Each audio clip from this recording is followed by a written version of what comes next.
ఛానల్లోకి స్వాగతం. ఈరోజు మన ఛానల్లో సింహరాశి వారి గురించి తెలుసుకుందాం. మే 10వ తేదీన శనివారం రోజున వీరికి జరగబోయే సంఘటనల గురించి మనం పూర్తిగా తెలుసుకుందాం. పూర్తిగా తెలుసుకోవాలంటే ఫ్రెండ్స్ నా చిన్న రిక్వెస్ట్ అండి, వీడియో పూర్తిగా చూడండి, నచ్చితే లైక్ చేయండి. అలాగే మన ఛానల్ని కొత్తగా చూసినట్లయితే సబ్స్క్రైబ్ చేసుకోవడం మర్చిపోకండి. సింహరాశి అనేది రాశి చక్రంలో 5వ రాశి. మక 1, 2, 3, 4 పాదాలు, ముబ్బ 1, 2, 3, 4 పాదాలు, ఉత్తర 1వ పాదంలో జన్మించిన వారు సింహరాశి వారికి చెందుతారు. ఈ రాశి అధిపతి వచ్చేసి సూర్యుడు. శ్రీ తిరుపతి వెంకటేశ్వర స్వామి జ్యోతిష్యాలయం. స్త్రీ పురుషులకు ఎటువంటి సమస్యలున్నా 9 రోజుల్లో పరిష్కారం చేయబడును. స్త్రీ మరియు పురుష వశీకరణం చేయబడును.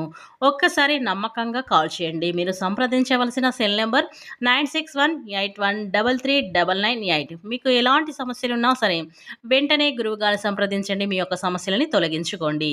ఇక వివరాలకు వెళ్తే కనుక ఈ సింహరాశి వారికి ఇప్పుడు ఏం జరగబోతుందో పూర్తి అంశాలని మన ఛానల్లో క్లుప్తంగా తెలుసుకుందాం. నవమ స్థానంలో రాష్ట్రాధిపతి రవి ఉంచబడడం, బుద్ధుడితో కలవడం వల్ల వృత్తి, ఉద్యోగ, వ్యాపారంలో బాగా రాణించే అవకాశాలు అయితే ఈ రాశి వారికి ఈ రోజున అయితే ఉన్నాయి. ఉద్యోగంలో మీ సామర్థ్యాన్ని నిరూపించుకుంటారు. మీ సలహాలు, సూచనల వల్ల అధికారాలు అయితే లబ్ధి పొందుతారు. ఆర్థిక పరిస్థితి గతం కంటే ఈ రోజునైతే చాలా మెరుగుపడుతుంది. ఇక మీకు రావాల్సిన డబ్బు కూడా చేతికి అందుతుంది. ఇక ఈ సింహరాశి వారికి అయితే వృత్తి, వ్యాపారంలో లాభాలకు ఎలాంటి లోటు ఉండదు. ఇక ఇంటా బయట మంచి గుర్తింపు అయితే ఈ సింహరాశి వారు పొందుతారు.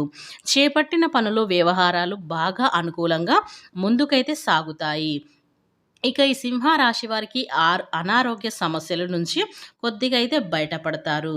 ఇక ఈ రాశి వారికి అయితే ఈ రోజున జరగబోయే అనుకూల ఫలితాలు, ప్రతికూల ఫలితాలు ఈ జరగబోయేది వీరికి ఇదే. కనుక ఈ సింహరాశి వారు భూమండలంలో ఎక్కడున్నా వెంటనే ఈ వీడియో చూడండి.